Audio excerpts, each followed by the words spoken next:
Hello बच्चों, कैसे हैं आप लोग। आज हम लोग स्टार्ट करेंगे एक नई unit introduction to reactor design. तो बेसिकली केमिकल रिएक्शन इंजीनियरिंग जब हमने स्टार्ट की थी तो हमने ये बेसिक एक फार्मूला पढ़ा था या एक डिज़ाइन इक्वेशन पढ़ी थी। उसमें क्या है कि इनपुट, अगर हम किसी भी रिएक्टर में जो भी कुछ इनपुट डालते हैं तो हमें रिएक्टर से आउटपुट लेना होता है। रिएक्टर से आउटपुट का मतलब रिएक्टर के बारे में हमें इंफॉर्मेशन बतानी पड़ती है, रिएक्टर की डिज़ाइन करनी पड़ती है। तो जो आउटपुट होता है बेसिकली जो हम लोग जानना चाहते हैं, वो आउटपुट जो होता है फंक्शन होता है। किसका फंक्शन होता है? इनपुट का, जो आप रॉ मटेरियल आप डाल रहे हैं। तो इनपुट हमने देखा था, इनपुट हमें कहाँ से मिलेगा? इनपुट हमें मार्केट सर्वे से मिलेगा कि हमें कौन सा प्रोडक्ट प्रोड्यूस करना है, कौन से प्रोडक्ट की मैन्युफैक्चरिंग करनी है, किस प्रोडक्ट की डिमांड है। और फिर वो प्रोडक्ट हमने जब आइडेंटिफाई कर लिया तो उसके बाद फिर उसकी क्वांटिटी कितनी प्रोड्यूस करनी है। तो उसकी जो क्वांटिटी प्रोड्यूस करनी होती है उसी से हम लोग इनपुट कैलकुलेट करते हैं कि on the basis of conversion की, अगर 80% कन्वर्जन हो रहा है, 80% रिएक्ट कर रहा है कोई आपका रॉ मटेरियल प्रोडक्ट बनाने के लिए, तो हम लोग को कितना रॉ मटेरियल चाहिए, तो हम लोग का इनपुट होता है। तो इनपुट बेसिकली हमें मार्केट सर्वे से कहिए मिलता है, या एमबीए की जो हमारी जो एमबीए पर्सन्स होंगे वो उसको कैलकुलेट करके बताएंगे on the basis of demand कि हमें कितना इनपुट देना है। उसके बाद एक था कि काइनेटिक्स। तो आउटपुट हमारा डिपेंड करेगा काइनेटिक्स पे। और लास्ट पार्ट जो था, 3 पार्ट था, तीसरा था कॉन्टैक्टिंग। तो काइनेटिक्स के बारे में हम लोगों ने पढ़ लिया है। काइनेटिक्स में भी 2 टाइप्स की काइनेटिक्स के होंगी। एक कौन सी काइनेटिक्स होगी? एक फिज़िकल काइनेटिक्स होगी, जहाँ फिज़िकल काइनेटिक्स कहाँ पे इन्वॉल्व होगी? जहाँ पे मास ट्रांसफ़र का टर्म यूज़ होगा वहाँ पे फिज़िकल काइनेटिक्स होगी। फिर दूसरी केमिकल काइनेटिक्स। तो केमिकल काइनेटिक्स के बारे में हमने पढ़ा है। केमिकल काइनेटिक्स में बेसिकली हमने देखा कि रेट ऑफ रिएक्शन जब कैलकुलेट करते हैं तो वहाँ पे टेम्परेचर और कंसंट्रेशन का फंक्शन होता है रेट ऑफ रिएक्शन। तो काइनेटिक्स में 2 पार्ट है। फिजिकल काइनेटिक्स, ये जो है हेट्रोजीनियस रिएक्शन सिस्टम जब होगा, जहाँ पे मास ट्रांसफ़र का एक एक्स्ट्रा स्टेप आता है, वहाँ पे यूज़ होगा, वहाँ पे ये टर्म इंट्रोड्यूस हो जाएगा। और केमिकल काइनेटिक्स के बारे में हम लोगों ने पढ़ लिया कि उसमें टेम्परेचर डिपेंडेंट जो टर्म है वो अर्हेनियस की थ्योरी पे डिपेंड करेगा, अर्हेनियस लॉ पे, या ट्रांजिशन स्टेट थ्योरी पे, या कोलिजन थ्योरी पे। तीनों थ्योरीज़ के बारे में हमने पढ़ा। तो बेसिकली एट दिस स्टेज हम लोग जानते हैं, काइनेटिक्स निकालना जानते हैं। बेसिकली रेट ऑफ रिएक्शन अगर की बात करें तो वो रिएक्शन निकालना हम रेट ऑफ रिएक्शन जानते हैं। फिर दूसरा टर्म यहाँ पे क्या बचा? काइनेटिक्स हो गया, कॉन्टैक्टिंग हो गया। Contacting basically study of reactors है कि रिएक्टर कैसे ऑपरेट करेंगे, कौन सा रिएक्टर सेलेक्ट करेंगे। तो कॉन्टैक्टिंग 2 टाइप से हम लोग पढ़ेंगे। एक बैच कॉन्टैक्टिंग पढ़ेंगे और एक पढ़ेंगे हम लोग फ्लो। और फ्लो में भी 2 टाइप से पढ़ेंगे। एक होती है मिक्स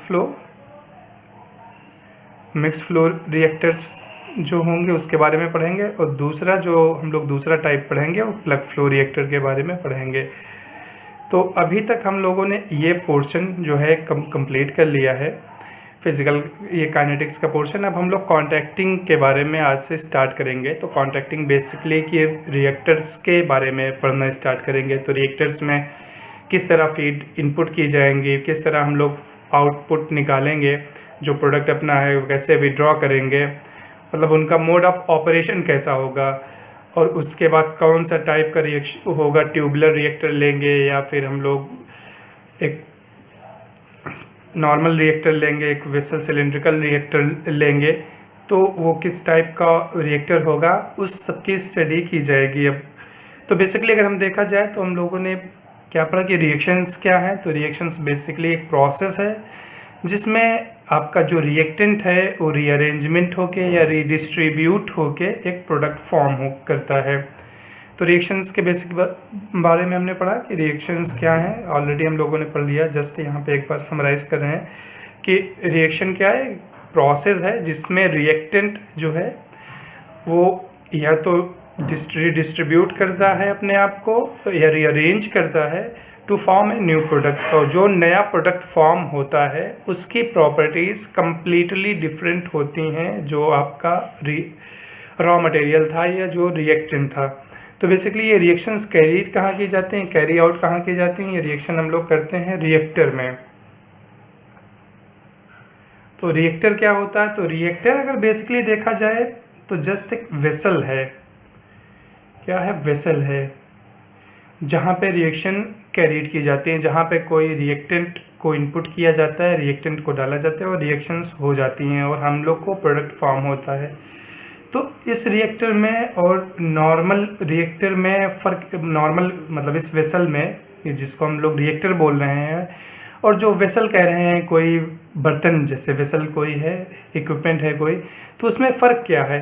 तो बेसिकली फ़र्क इतना ही है कि रिएक्टर में हम लोग जो फेवरेबल कंडीशंस होती हैं, रिएक्टर में हम लोग क्या प्रोवाइड करते हैं, जो फेवरेबल मतलब जो रिएक्शन होने के लिए उसके लिए कंडीशंस हैं, जिस कंडीशन में रिएक्शन ज़्यादा फास्ट होगी या प्रोडक्ट ज़्यादा फॉर्म होगा, वैसे परिस्थितियां हम लोग जनरेट करते हैं, वहाँ पे परिस्थितियां बनाएंगे। परिस्थितियों का मतलब हम लोग अगर वहाँ कैटलिस्ट चाहिए तो कैटलिस्ट प्रोवाइड करेंगे, आपका टेम्परेचर कम चाहिए, ज़्यादा चाहिए टेम्परेचर तो ज़्यादा टेम्परेचर प्रोवाइड करेंगे, जिस प्रेशर की जो रिक्वायरमेंट होगी दाब की वो प्रोवाइड करेंगे हम लोग। फिर हीट ट्रांसफ़र की रिक्वायरमेंट जैसी होगी, हीट ट्रांसफ़र हम लोग प्रोवाइड करेंगे। तो वेसल, एक नॉर्मल वेसल में ये सब चीज़ें हम नहीं करते। नॉर्मल वेसल तो नॉर्मल वेसल ही है, एक बर्तन है, एक मान लीजिए इक्विपमेंट है, उसमें कुछ आप नहीं कर रहे हो। लेकिन जो रिएक्टर होता है वो भी एक जस्ट वेसल है, लेकिन उसमें क्या करते हैं हम लोग कि जो रिएक्शन होनी है उसके लिए जो फेवरेबल कंडीशंस हैं, परिस्थितियां जो हैं उसके लिए लाभकारी परिस्थितियां हैं, वैसे ही परिस्थितियां हम लोग जनरेट करते हैं। तो बेसिकली रिएक्टर एक वेसल है जिसमें रिएक्शंस होती हैं और लेकिन हम लोग फेवरेबल कंडीशन जैसे टेम्परेचर, प्रेशर, कंसंट्रेशन किस हिसाब से रखनी है वो करते हैं। तो रिएक्टर में हम लोग पढ़ना क्या चाह रहे हैं, तो रिएक्टर में हम लोग इंटरेस्टेड हैं पढ़ने में कि साइज़ ऑफ रिएक्टर क्या होगा। तो हमारा पर्पस जो है हमें बताना है साइज़ ऑफ रिएक्टर। तो साइज़ ऑफ रिएक्टर क्या होगा, तो साइज़ ऑफ रिएक्टर का मतलब हुआ कि उसका बेसिकली हम लोग वॉल्यूम कैलकुलेट करना चाह रहे हैं। तो साइज़ का मतलब हम लोग वॉल्यूम कैलकुलेट करना चाह रहे हैं। और वॉल्यूम कब किए कैलकुलेट करना चाह रहे हैं, जब हमें कन्वर्जन मालूम है फॉर गिवन कन्वर्जन दिया जाएगा। दो में से एक चीज़ें आपको दिए जाएंगी फॉर गिवन कन्वर्जन कि हमें 90% कन्वर्जन चाहिए, मतलब ये जो रिएक्शन हो रही है वो 90% तक कंप्लीट होगी, उसका रिएक्टेंट जो है 90% कन्वर्ट हो जाएगा। उस कंडीशंस में आप बताइए कि कौन सा उस रिएक्टर का वॉल्यूम क्या होगा और कौन से टाइप का रिएक्टर हम लोग यूज़ करेंगे, मतलब उसमें कॉन्टैक्टिंग किस टाइप की होगी जिससे हमें जो प्रोडक्ट हमारा मिल रहा है इस प्रोसेस से वो ऑप्टिमम हो। ऑप्टिमम का मतलब उसका प्रोडक्शन मैक्सिमम हो, कॉस्ट जो है उसकी मिनिमम हो और प्योरिटी मैक्सिमम हो। तो बेसिकली हमें वॉल्यूम बताना है इसमें। रिएक्टर, साइज़ ऑफ रिएक्टर का मतलब रिएक्टर डिज़ाइन में साइज़ ऑफ रिएक्टर बताना है, साइज़ ऑफ रिएक्टर में बेसिकली हमें वॉल्यूम बताना है।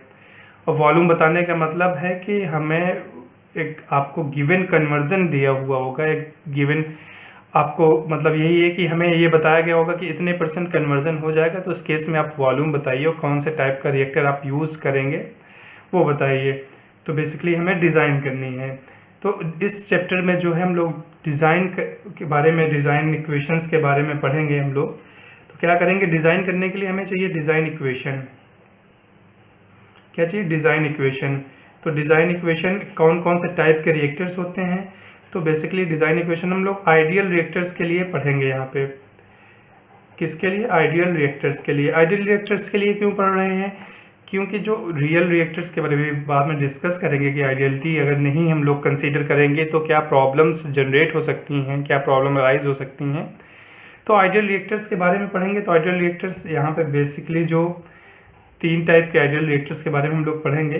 बैच रिएक्टर, जो परफॉर्मेंस, जो इस इक्वेशंस जो डेवलप करेंगे हम लोग, डिज़ाइन इक्वेशंस जो बनाएंगे बैच इक्वेशन के लिए बनाएंगे हम लोग, मिक्स फ्लो के लिए, मिक्स फ्लो रिएक्टर्स के लिए और प्लग फ्लो के लिए। तो प्लग फ्लो रिएक्टर, तो इसमें बैच आइडियल बैच रिएक्टर के लिए, आइडियल मिक्स फ्लो रिएक्टर के लिए और प्लग फ्लो रिएक्टर। जो प्लग फ्लो है उसको उसके साथ आइडियल वर्ड यूज़ नहीं करते, क्योंकि प्लग फ्लो में जो कंडीशंस हम लोग बताते हैं कि ये प्लग फ्लो की कंडीशंस हैं, वो कंडीशन ही इतना स्ट्रिंजेंट होती हैं, इतना स्पेसिफिक होती हैं कि वो उसको आइडियल कंडीशंस ही होती हैं। तो इसलिए जब हम लोग बैच रिएक्टर की बात करेंगे तो आइडियल बैच रिएक्टर की बात करेंगे, मिक्स रिएक्टर की बात करेंगे तो मिक्स फ्लो रिएक्टर की, तो आइडियल मिक्स फ्लो रिएक्टर। लेकिन जब प्लग फ्लो रिएक्टर की बात करेंगे तो उसके साथ आइडियल वर्ड यूज़ नहीं करते हैं। प्लग फ्लो रिएक्टर का मतलब ही होता है कि आइडियल रिएक्टर है वो। तो ये जो रिएक्टर के बारे में स्टडी इसलिए करते हैं कि कोई भी जो रिएक्टर इंडस्ट्री में यूज़ हो रहा है, इंडस्ट्री में जो भी रिएक्टर्स यूज़ होते हैं वो क्लोजली रिलेटेड टू ये जो तीनों रिएक्टर हैं आपके, batch reactor, mix flow reactor या प्लग फ्लो रिएक्टर की बात करें तो इनसे क्लोजली रिलेटेड होते हैं। तो जो रिएक्टर्स इंडस्ट्री में यूज़ किए जा रहे हैं वो चाहे जिस टाइप के रिएक्टर यूज़ किए जा रहे हों, इन तीनों रिएक्टर से उनकी जो ऑपरेशंस होगा, जो फीड के इनपुट का तरीका होगा, जो हीट प्रोवाइड करने का तरीका होगा, इसी से तीनों में से एक में किसी से रिलेट कर रहे होंगे। तो देखा जाए तो अब हम लोगों ने अभी तक, अब डिज़ाइन हमें करना है तो अभी तक हम लोग के पास इंफॉर्मेशन क्या है।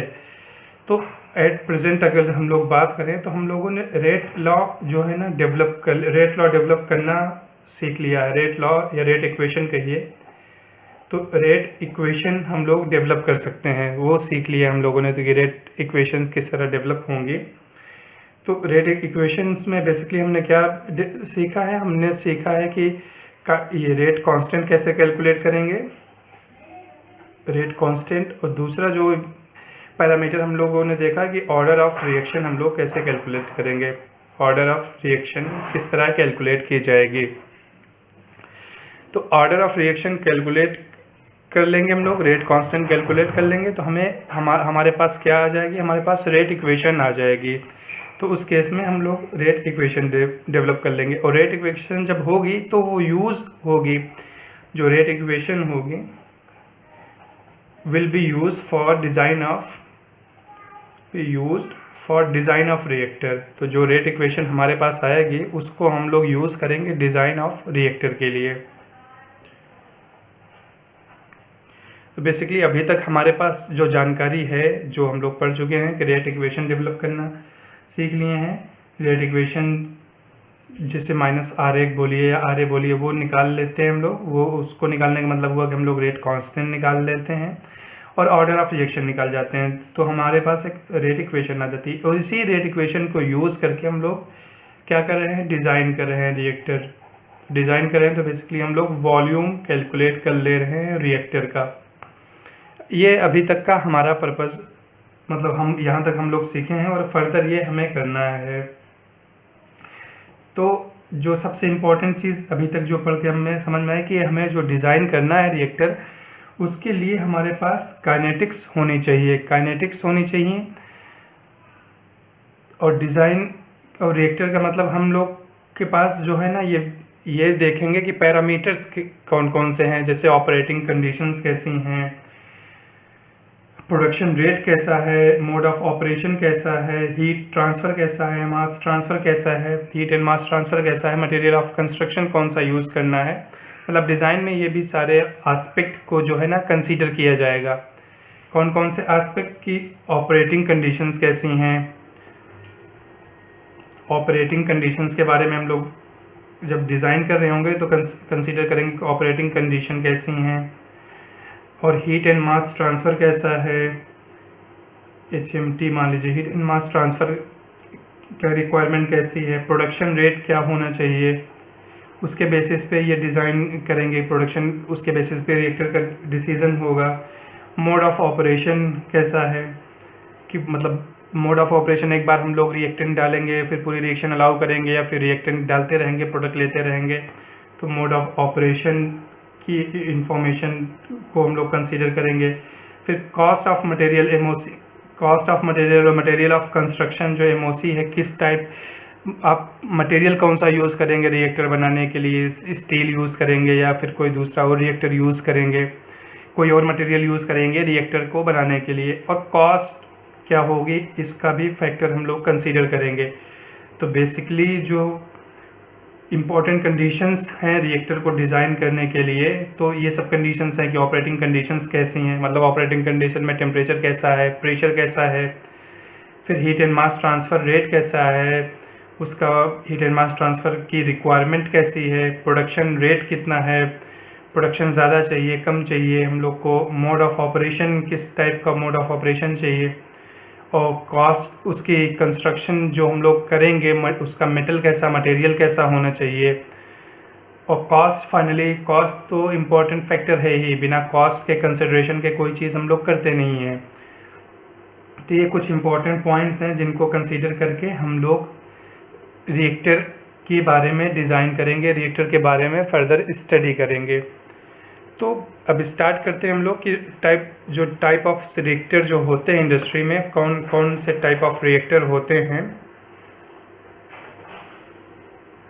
तो टाइप्स ऑफ रिएक्टर के बारे में पढ़ना स्टार्ट करते हैं। तो बेसिकली जो रिएक्टर है किसी भी इंडस्ट्री के लिए, जो रिएक्टर है वो हार्ट होता है, दिल होता है उसका, मतलब दिल अगर नहीं है तो फिर कुछ नहीं हुआ, आदमी बेकार है। तो इसलिए जो रिएक्टर है किसी भी इंडस्ट्री में, किसी भी प्रोसेस के लिए, वो सबसे इम्पोर्टेंट इक्विपमेंट है, सबसे इम्पोर्टेंट पार्ट है। तो जो इकोनॉमिक्स है आपके प्रोसेस की, या मतलब जो कहिए कि कॉस्ट है प्रोसेस की, वो लार्जली डिपेंड करती है इस बात पे कि आपका जो केमिकल स्टेप इन्वॉल्व है वो प्रोसेस में वो कैसा है।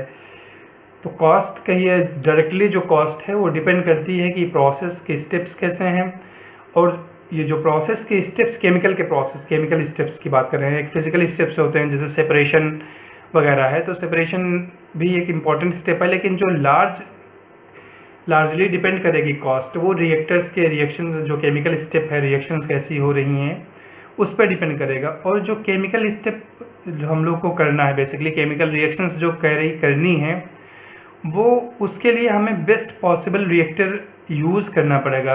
बेस्ट पॉसिबल यूज़ करेंगे तभी हम लोग को क्या होगा कि जो हमारा डिज़ायर्ड कंडीशंस हैं, डिज़ायर्ड हमारी जो परिणाम जो हम लोग चाहते हैं कि हमारा प्रोडक्ट प्योरेस्ट फॉर्म में बने, मैक्सिमम प्रोडक्शन हो, तो वो सारी चीज़ें ऑब्टेन करें हम लोग। तो उसके लिए हमें बेस्ट पॉसिबल रिएक्टर यूज़ करना है।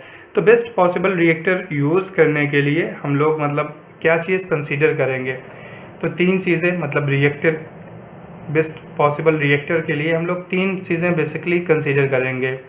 क्या कंसीडर करेंगे? साइज़ उसका रिएक्टर का कैसा होगा, शेप कैसा होगा, और मोड ऑफ ऑपरेशन कैसा होगा, मोड ऑफ ऑपरेशन। तो 3 चीज़ों में बेसिकली हम लोग इंटरेस्टेड हैं जब रिएक्टर की डिज़ाइन की बात की जाए या कौन सा बेस्ट रिएक्टर होगा। तो शेप रिएक्टर किस तरह का है, रिएक्टर का शेप मतलब बेसिकली वो टैंक रिएक्टर हम लोग यूज़ कर रहे हैं या ट्यूबलर रिएक्टर यूज़ कर रहे हैं। ट्यूबलर रिएक्टर देखा होगा ना आप लोगों ने कि एक ऐसे मान लीजिए सिलेंड्रिकल वेसल है, उसके अंदर ट्यूब्स लगी हुई हैं, और ट्यूब्स के थ्रू फिर हम लोग जो फ्लूइड अपना है, जो रिएक्टेंट है, उसको ट्यूब में पास करेंगे, शेल साइड पास करेंगे। तो ट्यूबलर रिएक्टर होगा। जब शेप की बेसिकली बात कर रहे हैं हम लोग, तो ट्यूबलर रिएक्टर होगा या टैंक रिएक्टर होगा। फिर साइज़ की बात करेंगे कि साइज़ कितना वॉल्यूम उसका रिएक्टर का होना चाहिए। तो रिएक्टर मतलब वही शेप एंड साइज़ दो कैलकुलेशन, बेसिकली डिज़ाइन का जो मेन मकसद है कि डिज़ाइन में शेप एंड साइज़ बताते हैं ना कि किस साइज़ का होगा, वॉल्यूम उसका क्या होगा। और फिर तीसरा जो है mode of operation. Mode of operation का मतलब हुआ कि हम लोग उसको किस तरह फीड आप इसमें यूज़ कर रहे हैं। मोड ऑफ ऑपरेशन का मतलब हाउ जो फीड्स हैं आपके, रिएक्टेंट हैं, रिएक्टेंट को हम लोग उसमें कैसे फीड कर रहे हैं, और फिर प्रोडक्ट कैसे निकाल रहे हैं। फीड करने का मतलब हम लोग उनको लगातार फीड करते रहेंगे, या एक को फीड करेंगे दूसरे को स्टेप बाय स्टेप फीड करेंगे, या हम लोग एक बार फीड कर देंगे पूरे आपका जो रिएक्टेंट है, फिर रिएक्शन होती रहेगी। और उसके बाद फिर जब रिएक्शंस कंप्लीट हो जाएंगे, जो भी पार्टिकुलर टाइम है उनका, उसके बाद हम लोग प्रोडक्ट निकाल लेंगे। तो मोड ऑफ ऑपरेशन के बेसिस पे ही रिएक्टर्स को क्लासीफाई किया गया है 3 टाइप में। मतलब बेसिकली 2 टाइप, जनरल टाइप 2 हैं लेकिन 3 रिएक्टर्स होते हैं। तो एक है बैच फॉर्म में होगा या सेमी बैच होगा। तो बैच फॉर्म में क्या होता है, हम लोग एक बार रिएक्टेंट डाल देते हैं, फिर रिएक्शन होती है, फिर रिएक्शन जब कंप्लीट होती है तो हम लोग प्रोडक्ट को विड्रॉ कर लेते हैं। ये तो बैच फॉर्म होता है। और दूसरा जो है कॉन्टीन्यूअस रिएक्टर, कॉन्टीन्यूअस फ्लो है, मतलब सेम बैच है ये, दूसरा कॉन्टीन्यूअस फ्लो होगा, दूसरा टाइप का जो ऑपरेशन होगा। तो कॉन्टीन्यूअस फ्लो भी 2 टाइप के होते हैं कि हम लोग क्या मिक्सिंग करेंगे कि नहीं करेंगे, मिक्सिंग की रिक्वायरमेंट है कि नहीं रिक्वायरमेंट है। अगर मिक्सिंग के मतलब फ्लो कंटिन्यूसली हो रहा है लेकिन हम लोग कभी कभी मिक्सिंग करेंगे तो सिचुएशन के लिए मिक्स फ्लो कंडीशंस होंगी। और कभी हम लोग मिक्सिंग नहीं करेंगे, मिक्सिंग भी मतलब मिक्सिंग के बारे में पढ़ेंगे हम लोग, एक मिक्सिंग किस तरह की होती है। एक आपकी एक्सियल मिक्सिंग होगी, एक आपकी रेडियल मिक्सिंग होगी। तो मिक्सिंग अगर एक्सियल मिक्सिंग नहीं है तो फिर उस कंडीशंस में हम लोग basically plug flow reactor use करेंगे। तो बेस्ट रिएक्टर डिज़ाइन का मतलब जो हम लोग बेस्ट रिएक्टर सेलेक्ट करेंगे उसकी जो 3 मेजर कंसिडरेशन है कि शेप हम लोग उसका कैसे लेंगे, साइज़ क्या होगी वो कैलकुलेट करेंगे हम लोग, मोड ऑफ ऑपरेशन क्या होगा उसका कि बेसिकली हम लोग बैच फॉर्म में ऑपरेट करेंगे, कंटिन्यूअस फॉर्म में ऑपरेट करेंगे। तो ये रिएक्टर का बेसिकली टाइप ऑफ रिएक्टर्स में आ गया कि रिएक्टर्स कौन कौन से टाइप के होंगे। अब हम लोग फर्दर स्टार्ट करते हैं। अब एक एक रिएक्टर्स के बारे में थोड़ा सा हम लोग डिटेल में पढ़ेंगे कि वो रिएक्टर कैसे काम करता है, उसके एडवांटेजेस क्या हैं, डिसएडवांटेजेस क्या हैं। तो सबसे पहले बैच रिएक्टर्स के बारे में देखते हैं। तो बैच रिएक्टर एक जनरल देख लिया जाए कि एक वेसल है। रिएक्टर्स बेसिकली क्या होता है, एक वेसल है, उसमें आपने बैच रिएक्टर की बात की जाए तो बैच रिएक्टर में हम लोग क्या करते हैं कि जो अपना रिएक्टेंट है उसको डाल देते हैं। ये मान लीजिए सिलेंड्रिकल वेसल होता है, यूजुअली सिलेंड्रिकल ही वेसल होता है। बैच रिएक्टर में आपने रिएक्टेंट्स को डाल दिया। अब यहाँ पे आपको क्या है, टेम्परेचर, क्योंकि टेम्परेचर मेज़र करना है, टेम्परेचर का रिएक्शन कितना, एक्सोथर्मिक रिएक्शंस तो नहीं है या एंडोथर्मिक रिएक्शन नहीं है, या हीट मतलब इवॉल्व तो नहीं हो रही है। हीट इवॉल्व हो रही है तो टेम्परेचर इंक्रीज़ करता जाएगा। तो टेम्परेचर मेज़र करने के लिए आपको एक टेम्परेचर मेज़रमेंट डिवाइसेस चाहिए। वो थर्मोकपल हो सकता है, कुछ पायरोमीटर भी हो सकता है। आप लोगों ने लास्ट सेमेस्टर में MIM में पढ़ा होगा या फर्स्ट ईयर में पढ़ा होगा मेजरिंग एंड मेजरमेंट इंस्ट्रूमेंट में कि किस टाइप के आपको टेम्परेचर, तापमान मापी आप किस टाइप का यूज़ करोगे। तो एक टेम्परेचर मेजरमेंट डिवाइस होगा। आपको एजिटेटर की ज़रूरत भी पड़ेगी। मिक्सिंग की जितना प्रॉपर होगी उतना ज़्यादा रिएक्शन अच्छे से होगी। मिक्स जितना रहेगा तो कंसंट्रेशन उतनी ही ज़्यादा जो है यूनिफॉर्म रहेगी, तो इसलिए मिक्सिंग की ज़रूरत पड़ेगी। तो मिक्सिंग के लिए आपको एक एजिटेटर लगाना पड़ेगा, उसको मोटर के थ्रू, मोटर से हम लोग उसको मतलब रोटेट कराएंगे, एजिटेट कराएंगे तो वो मिक्सिंग करेगा। प्रेशर मेज़रमेंट की भी ज़रूरत पड़ सकती है हम लोग को। तो प्रेशर मेज़रमेंट के लिए एक मान लीजिए प्रेशर मेजरिंग डिवाइस हम लोग इसी के साथ रिएक्टर के साथ फिट रहती है। अब और एक तो हम लोग हॉट फ्लूइड इसमें सर्कुलेट कर देंगे अगर हमें इसको हीट करना होगा। तो बेसिकली ये हमने देख लिया कि टेम्परेचर किस तरह कंट्रोल करेंगे। अब जो बैच रिएक्टर है उसमें तो हमने एक बार ये देख लिया कि एक बार में फीड इंटर करेंगे, फिर रिएक्शंस जितने भी टाइम के लिए होनी है, रिएक्शन टाइम हम लोग अलाउड करेंगे, रिएक्शंस हो जाएंगे। इन बिटवीन जब रिएक्शन हो रही तो उसके बीच हम लोग कुछ ऐड नहीं करेंगे, ना तो रिएक्टेंट ऐड करेंगे, ना प्रोडक्ट विड्रॉ करेंगे, ना कैटलिस्ट ऐड करेंगे। तो बैच रिएक्टर में बेसिकली हम लोग फीड डाल देंगे, रिएक्शंस टाइम अलाउ करेंगे, जो भी उसका रिएक्शन टाइम होगा, उसके बाद फिर हम लोग प्रोडक्ट को विड्रॉ कर लेंगे। और इस बीच में हम लोग उसमें कुछ डालेंगे नहीं, कुछ निकालेंगे नहीं। इसमें जो बैच रिएक्टर में है तो मान लीजिए रिएक्टर का वॉल्यूम है तो उसमें रिएक्टेंट है, अपना रिएक्शंस मिक्सचर का वॉल्यूम है, रिएक्शन हो रही है। तो हर पॉइंट पे मतलब अगर यहाँ पे बात की जाए, आप यहाँ पे बात करें तो इस पे कंसंट्रेशन क्या होगी, टेम्परेचर क्या होगा, इस पे कंसंट्रेशन क्या होगी, टेम्परेचर क्या होगा। तो हर पॉइंट पे कंसंट्रेशन और टेम्परेचर यूनिफॉर्म होता है। मतलब अगर आप यहाँ देख रहे हैं 50 डिग्री सेल्सियस है तो यहाँ पे भी देखेंगे तो 50 डिग्री सेल्सियस ही होगा। वही आइडियलिटी की जो कंडीशंस हम लोग मानते हैं ना, इसीलिए मानते हैं क्योंकि हमें रेट इक्वेशन लिखेंगे आप लोग, रेट एक्सप्रेशन में क्या आता है, कंसंट्रेशन का टर्म आता है। जो कंसंट्रेशन का टर्म होगा तो फिर आप किसी एक पर्टिकुलर टाइम की बात कर रहे हैं तो कहाँ से लेंगे, यहाँ से कंसंट्रेशन लेंगे, यहाँ से लेंगे, यहाँ से लेंगे, यहाँ से लेंगे, क्योंकि हर पॉइंट की कंसंट्रेशन तो डिफरेंट हो सकती है ना। तो फिर डिफरेंट कंसंट्रेशन होंगी तो हम लोग जो है ना रेट लॉ नहीं बना पाएंगे, रेट लॉ नहीं लिख पाएंगे, क्योंकि कंसंट्रेशन पार्टिकुलर टाइम पे आप किसी एक पार्टिकुलर पोजीशन की लेंगे तो अब सवाल आपसे पूछा जाएगा ना कि आप इस पॉइंट की ले रहे हो कि इस पॉइंट की ले रहे हो कि इस पॉइंट की ले रहे हो। तो हमें कहना पड़ेगा कि भाई यहाँ पे जो कंसंट्रेशन है पूरे किसी भी एक पार्टिकुलर टाइम पे, मतलब ये नहीं कि हमेशा यूनिफॉर्म होगी, सेम होगी, किसी पार्टिकुलर टाइम पे हर जगह की कंसंट्रेशन सेम होगी। तो इस पर्टिकुलर टाइम पे चाहे हम यहाँ से कंसंट्रेशन लें, यहाँ पे कंसंट्रेशन लें, फिर एक फर्दर पार्टिकुलर टाइम पे हम लोग बात करेंगे तो वहाँ पे भी जब कंसंट्रेशन लेंगे तो उस वक्त भी सब यूनिफॉर्म हर जगह की होंगी। और टेम्परेचर भी यूनिफॉर्म होना पड़ेगा, क्योंकि हम लोग रेट कांस्टेंट यूज़ कर रहे हैं। तो अगर टेम्परेचर यूनिफॉर्म नहीं है तो हम लोग रेट कांस्टेंट हम लोग कहते हैं ना कि पूरे रिएक्शंस के लिए रेट कांस्टेंट फिक्स है, अदरवाइज फिर हम लोग को डिफरेंट रेट कांस्टेंट यूज़ करना पड़ेगा। तो आइसोथर्मल कंडीशंस होती हैं, इसलिए मिक्सिंग ये एजिटेटर यहाँ पे हम लोग प्रोवाइड करते हैं कि पूरे प्रोसेस के लिए, मतलब हर एक किसी पर्टिकुलर टाइम पे कंसंट्रेशंस जो हैं और टेम्परेचर यूनिफॉर्म रहें इसमें। और हीट को हम लोग कंट्रोल करने के लिए देख ही लिया कि हीट कैसे कंट्रोल होती है। एक और इम्पॉर्टेंट चीज़ जो इसमें है वो है कि ये बैच रिएक्टर जो ऑपरेट होते हैं वो अनस्टेडी स्टेट रिएक्टर हैं। ये बहुत इंपॉर्टेंट टर्म है, अनस्टेडी स्टेट।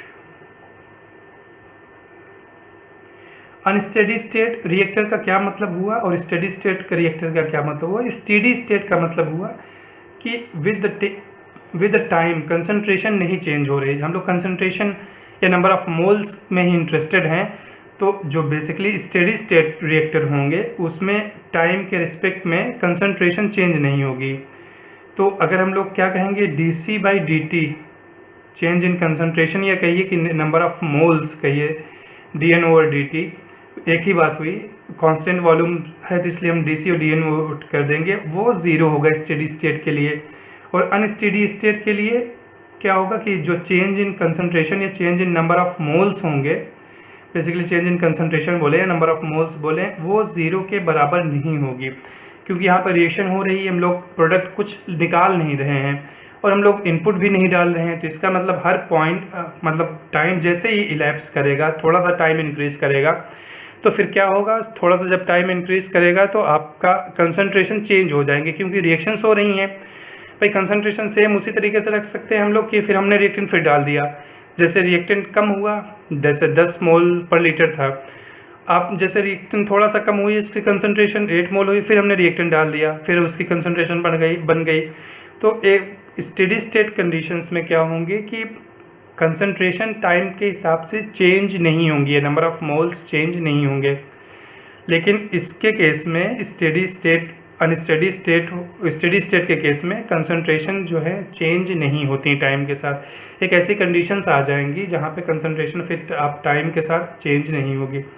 तो ये इंपॉर्टेंट पॉइंट है, इसको ध्यान रखना है कि इसमें ये जो बैच रिएक्टर्स होते हैं वो अनस्टेडी स्टेट रिएक्टर होते हैं। अनस्टेडी क्यों होते हैं, क्योंकि हम लोग इसमें कुछ इनपुट नहीं डाल रहे हैं। तो जैसे कंसंट्रेशन रिड्यूस हो रही है तो कंसंट्रेशन को फिर अप करने के लिए, बढ़ाने के लिए कोई मोड हम लोग यूज़ नहीं कर रहे हैं, कोई तरीका नहीं यूज़ कर रहे हैं। तो इसलिए हर टाइम जैसे पास होता जाएगा कंसंट्रेशन चेंज होती जाएंगी। तो ये बेसिकली ये बैच रिएक्टर था। अब इसके थोड़ा सा एडवांटेजेस और डिसएडवांटेजेस देख लेते हैं। ये सिंपल है बहुत, मतलब एडवांटेजेस कुछ इसके इम्पॉर्टेंट नहीं है, मतलब बहुत ज़्यादा कॉम्प्लिकेटेड नहीं। तो क्या है कि सिंपल ऑपरेशन होगा, इसमें कंस्ट्रक्शन भी इजी होता है इसका, बहुत ज़्यादा इंस्ट्रूमेंट नहीं होते हैं। और जो इम्पोर्टेंट पॉइंट इसका ये है कि एक तो हम लोग इसको स्मॉल स्केल जब क्वांटिटीज़ होती हैं तब हम लोग इसको यूज़ करते हैं। और दूसरा इम्पोर्टेंट पॉइंट है कि इसमें फ्लेक्सिबिलिटी होती है। मतलब फ्लेक्सिबिलिटी का मतलब अगर आपने स्मॉल रिएक्टर यूज़ कर रहे हैं तो इसको अगर दूसरा रिएक्टर यूज़ करना है, मतलब दूसरे रिएक्शंस के लिए भी, मतलब दूसरा प्रोडक्ट फॉर्म बनाना है तो दूसरे प्रोडक्ट के लिए भी यूज़ कर सकते हैं हम लोग इस रिएक्टर को।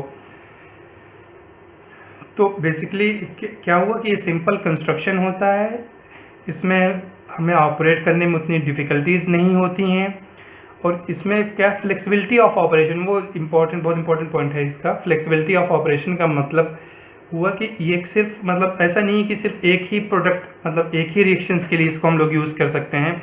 जो आपके प्लग फ्लो रिएक्टर होंगे या मिक्स फ्लो रिएक्टर होंगे वो पार्टिकुलर रिएक्शंस के लिए डिज़ाइन किए जाते हैं। और ये बैच रिएक्टर्स होते हैं, इसके साथ अच्छा ये कि फ्लेक्सिबिलिटी होती है, स्मॉल स्केल प्रोडक्शन के लिए यूज़ होता है। तो इसको जैसे हमें उस प्रोडक्ट की डिमांड नहीं है, दूसरे प्रोडक्ट की रिक्वायरमेंट है और स्मॉल स्केल पे बनाना है, तो हम लोग दूसरा प्रोडक्ट भी यूज़ कर लेते हैं, क्योंकि इसमें टेम्परेचर वगैरह की वेरिएशन ज़्यादा होती नहीं और लिक्विड फेज रिएक्शंस के लिए बेसिकली यूज़ किया जाता है। तो इसलिए जो है कॉस्ट इसकी भी लो आ जाती है, क्योंकि सिंपल कंस्ट्रक्शन है, ऑपरेशन भी सिंपल है, तो ज़्यादा कॉम्प्लिकेटेड इक्विपमेंट नहीं यूज़ हो रहे हैं, तो ऑब्वियसली बात है कॉस्ट इसकी कम हो जाएगी। और कॉस्ट और ज़्यादा क्योंकि कॉम्प्लिकेटेड रिएक्शंस हम लोग नहीं कराते हैं, तो उसमें जो है इक्विपमेंट्स भी ज़्यादा इतना प्रिसाइज कंट्रोल हम लोग को नहीं चाहिए होता है, तो इसलिए हम लोग को इंस्ट्रूमेंटेशन जो है ना वो भी बहुत कम प्रोवाइड करना पड़ेगा। और उसके बाद ये खासियत है कि इसमें हम लोग रिएक्शन टाइम जितना चाहें उतना दे सकते हैं, क्योंकि लेंथ ऑफ रिएक्टर की तो इसमें कोई बात ही नहीं कि हम लोग उसमें कंटिन्यूसली फ्लो कर रहे हैं, तो आप एक पर्टिकुलर टाइम तक ही रहेगा रिएक्टेंट, उसके बाद फिर उसको एग्जिट करना पड़ेगा। इसमें अपने ऊपर है कि कितने टाइम तक हम लोग इसको रिएक्शंस अलाउ करना चाहते हैं। तो जितनी टाइम तक हम लोग रिएक्शंस अलाउ करना चाहेंगे उतनी टाइम तक हम लोग रिएक्शन अलाउ कर सकते हैं। तो बेसिकली अगर हमें कन्वर्जन ज़्यादा चाहिए तो हम लोग ज़्यादा देर तक रिएक्शन अलाउ कर देंगे तो कन्वर्जन ज़्यादा मिल जाएगा। तो बेसिकली एडवांटेज क्या है इसका कि कन्वर्जन इससे हमें ज़्यादा मिलता है। तो बहुत सिंपल से मतलब इजी एडवांटेजेस हैं। क्या है, सिंपल कंस्ट्रक्शन आसान है, इसका ऑपरेट करना आसान है, क्योंकि ज़्यादा कॉम्प्लिकेटेड रिएक्शन हम लोग यूज़ नहीं करते हैं, तो इसलिए इसमें आपको इंस्ट्रूमेंटेशन भी कम चाहिए। इंस्ट्रूमेंटेशन ये सब चीज़ें जब आ जाएंगी कि ऑपरेट करना आसान है, कंस्ट्रक्शन आसान है, तो कॉस्ट आप ऑटोमेटिकली इसकी कम हो जाएगी। और एक दूसरा पॉइंट है कि इसमें जो है ना हम लोग जितना टाइम देना चाहें आराम से दे सकते हैं रिएक्शन के लिए। तो इसमें हम लोग ज़्यादा टाइम, लॉन्गर रेसिडेंस टाइम देकर हम लोग ज़्यादा कन्वर्जन ऑब्टेन कर सकते हैं। लेकिन एडवांटेज के साथ कुछ डिसएडवांटेजेस भी होंगे। डिसएडवांटेजेस ये हैं कि बेसिकली ये जो है लेबर कॉस्ट हमारी ज़्यादा आ जाती है। लेबर कॉस्ट का मतलब पर वॉल्यूम पर यूनिट की अगर हम बात करें कि 1 टन हमें जो प्रोड्यूस करना है उसके लिए, क्योंकि हम लोग टाइम ज़्यादा यूज़ कर रहे हैं, वह इसी टाइम में जो है ना जैसे 6 घंटे ऑपरेट कर रहे हैं, तो हम लोग अगर 10 टन प्रोड्यूस कर रहे हैं तो यही टाइम लगा के हम लोग दूसरा रिएक्टर यूज़ करते हैं तो सेम टाइम में हम लोग ज़्यादा क्वांटिटी प्रोड्यूस कर लेंगे। तो इसमें जो है कॉस्ट, लेबर कॉस्ट जो आ जाती है उसको, क्योंकि रिएक्टर में फीड करना है और उसके बाद फिर उसको डिस्चार्ज करना है, फिर क्लीनिंग करनी है रिएक्टर की, फिर हम लोग दूसरा बैच स्टार्ट करेंगे, तो इसमें रिलेटिवली जो ऑपरेटिंग कॉस्ट आती है उसकी वो हाई होती है। और क्या होता है इसमें कि लार्ज स्केल आप प्रोड्यूस कर ही नहीं सकते, क्योंकि स्मॉल स्केल के लिए इसको हम लोग डिज़ाइन ही करते हैं। तो अगर बहुत लार्ज स्केल पे चाहिए तो लार्ज स्केल हम लोग यूज़ नहीं कर पाएंगे, तो स्मॉल स्केल मतलब लार्ज स्केल प्रोडक्शन में डिफ़िकल्टी होगी। और एक प्रॉब्लम ये और ही है कि जो अगर हेट्रोजीनियस रिएक्शंस आप इसमें नहीं करा सकते हैं, तो बेसिकली ये लिक्विड फेज रिएक्शंस के लिए और गैसियस फेज रिएक्शन के लिए जहाँ पे वॉल्यूम चेंज नहीं हो रहा है, मतलब number of moles after reactions change नहीं हो रहे हैं, तो वहीं पे हम लोग इसको मतलब प्रेफर करते हैं। तो ये जो प्रेफर किया जाता है तो उसको सिर्फ होमोजीनियस रिएक्शंस के लिए या कहिए कि लिक्विड फेज रिएक्शंस के लिए किया जाता है। अब ये सारे एडवांटेजेस डिसएडवांटेजेस पढ़ने के बाद फाइनल पॉइंट पे जब हम लोग आते हैं तो हम लोग को ये डिसाइड करना है कि कब इसको हम लोग अप्लाई करेंगे। जो बैच रिएक्टर हम लोग यूज़ करने जा रहे हैं, कब हम लोग बैच रिएक्टर यूज़ करेंगे, कब कोई दूसरा रिएक्टर यूज़ करेंगे, कब बेसिकली बैच रिएक्टर यूज़ करेंगे और कब बैच रिएक्टर यूज़ नहीं करेंगे। तो बेसिकली जस्ट समराइज़ करते हैं, बैच रिएक्टर में क्या होता है, हम लोग रिएक्टेंट को डालते हैं, कैलकुलेट करते हैं कि कितना रिएक्शन टाइम है, रिएक्शन टाइम हमने कैलकुलेट कर लिया, उतने टाइम के लिए हम लोग रिएक्शन को अलाउ करेंगे, रिएक्शन कंप्लीट होगी, हम लोग प्रोडक्ट को विड्रॉ कर लेंगे, डिस्चार्ज कर लेंगे। तो अब जो इसका सबसे इम्पोर्टेंट पॉइंट आता है कि कब हम लोग बैच रिएक्टर यूज़ करेंगे। तो पहली कंडीशन है कि जब हमें स्मॉल स्केल प्रोडक्शन चाहिए, मतलब जब स्मॉल स्केल प्रोडक्शन चाहिए, मतलब कम हम क्वांटिटी में हमें हमारा प्रोडक्ट चाहिए होगा, तब हम लोग यूज़ करेंगे। तो स्मॉल स्केल में भी पूछा जाएगा कि स्मॉल स्केल डिफ़ाइन तो करोगे आप ना, कि स्मॉल स्केल क्या है। किसी के लिए 10 टन भी स्मॉल स्केल हो सकता है, किसी के लिए 100 टन भी स्मॉल स्केल हो सकता है। तो जो डिफाइंड किया गया है बैच रिएक्टर्स के लिए, तो 1 टन्स पर डे से अगर 10 टन्स पर डे के बीच में आपका प्रोडक्शन है, तब हम लोग बैच रिएक्टर यूज़ करेंगे। और कब यूज़ करेंगे आप, जब हमें फ्लेक्सिबिलिटी चाहिए होगी कि आज ये प्रोडक्ट प्रोड्यूस कर रहे हैं हम लोग, इसमें दूसरा भी प्रोडक्ट प्रोड्यूस कर सकते हैं रिक्वायरमेंट के हिसाब से, स्मॉल स्केल है। तो फ्लेक्सिबिलिटी ऑफ जो प्रोडक्शन है, जो अभी हम लोग एडवांटेजेस में पढ़ रहे थे, तो फ्लेक्सिबिलिटी ऑफ जो प्रोडक्शन अगर चाहिए होगी तब हम लोग यूज़ करेंगे। और तीसरा क्या है कि हम लोग, क्योंकि इसमें सफिशिएंट टाइम तक हम लोग प्रोवाइड कर सकते हैं रिएक्शन टाइम, तो जब जो ऐसी रिएक्शंस जो ज़्यादा टाइम लेती हैं, लॉन्गर ड्यूरेशन के लिए होती हैं, लॉन्ग रिएक्शन टाइम जिनका होता है, तो उनके लिए हम लोग यूज़ करते हैं। और चौथा जो इम्पोर्टेंट पॉइंट है, तो बेसिकली इसको हम लोग लिक्विड फेज रिएक्शंस के लिए ही यूज़ करते हैं। तो 4 पॉइंट हम लोग ध्यान रखेंगे जब हम लोग यूज़ कब करेंगे। Small scale production up to 10 ton, go for batch reactor. Liquid phase reaction, go for batch reactor. ज़्यादा रिएक्शन टाइम चाहिए, go for batch reactor. Flexibility चाहिए हमें प्रोडक्ट्स में कि हम दूसरा प्रोडक्ट भी मतलब दूसरी रिएक्शन करा के उसमें दूसरा प्रोडक्ट भी हम लोग बना लें, तो गो फॉर बैच रिएक्टर। तो 4 कंडीशंस हम लोगों ने पढ़ी जो बैच रिएक्टर, तब उस कंडीशंस में हम लोग यूज़ करेंगे। तो बेसिकली अगर बात की जाए, इतना पढ़ लिया कि बैच रिएक्टर यूज़ कहाँ किए जाते हैं, तो जैसे देखिए फार्मास्यूटिकल इंडस्ट्रीज़ हैं, इसमें फार्मास्यूटिकल इंडस्ट्री में, तो उसमें प्रोडक्ट बहुत प्योर चाहिए होता है फार्मास्यूटिकल इंडस्ट्री में।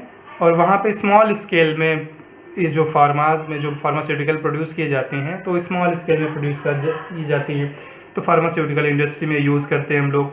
और कहाँ यूज़ करते हैं, फूड इंडस्ट्री में यूज़ करते हैं।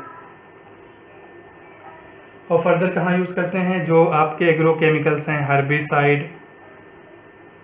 हर्बिसाइड, पेस्टिसाइड वगैरह के मैन्युफैक्चरिंग में यूज़ करते हैं। और कहाँ है, और इसका जो है जो काइनेटिक्स की स्टडी में, काइनेटिक्स में भी स्मॉल अमाउंट हम लोग लेते हैं ना, काइनेटिक्स की स्टडी में यूज़ करते हैं बैच रिएक्टर। तो ये कब यूज़ करेंगे, वो कंडीशन हमने पढ़ी। और बेसिक कुछ अगर हम लोग से कोई पूछ ले कि कौन कौन सी कंडीशंस हैं, कुछ कंडीशंस आप लोग जानते हो जब बैच रिएक्टर यूज़ करोगे, तो ये कुछ फार्मास्यूटिकल इंडस्ट्री में बहुत ज़्यादा बैच रिएक्टर यूज़ होता है, फूड इंडस्ट्री में बैच रिएक्टर हम लोग यूज़ करते हैं, ये एग्रोकेमिकल्स के मैन्युफैक्चरिंग में जैसे हर्बिसाइड्स है, पेस्टिसाइड्स है, उनके मैन्युफैक्चरिंग में यूज़ करते हैं। और काइनेटिक्स की स्टडी में बैच रिएक्टर, क्योंकि स्मॉल वॉल्यूम लेते हैं, छोटी क्वांटिटीज़ लेते हैं, तो काइनेटिक्स की स्टडी में बैच रिएक्टर यूज़ किया जाता है। तो आज हम लोगों ने बैच रिएक्टर के बारे में पढ़ा। हम लोग यही दूसरे रिएक्टर के बारे में स्टडी कंटिन्यू रखेंगे नेक्स्ट लेक्चर में।